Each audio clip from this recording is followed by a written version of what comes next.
నమస్కారం ఈటీవీ 360కి స్వాగతం. ముందుగా ప్రధానాంశాలు. నవ్యాంధ్ర అభివృద్ధికి 1000 కోట్ల ప్రత్యేక సాయం, విభాగాల వారీ విడుదల చేయనున్న కేంద్రం. అమరావతి నిర్మాణానికి 350 కోట్లు, ఉత్తరాంధ్ర సీమ జిల్లాలకు 350 కోట్లు, పోలవరానికి 300 కోట్లు.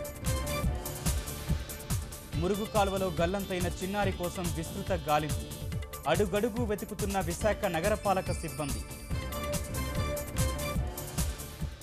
కర్నూలులో కన్నుల పండువగా శోభాయాత్ర, నిమజ్జనాలకు తరలి వెళ్తున్న బొజ్జగనపయ్యలు.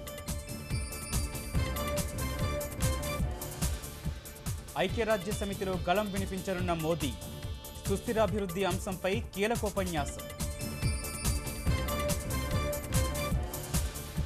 కుటీర పరిశ్రమలకు ఆర్థిక చేయూత, సాయంత్రం ముద్రా యోజన ప్రారంభం.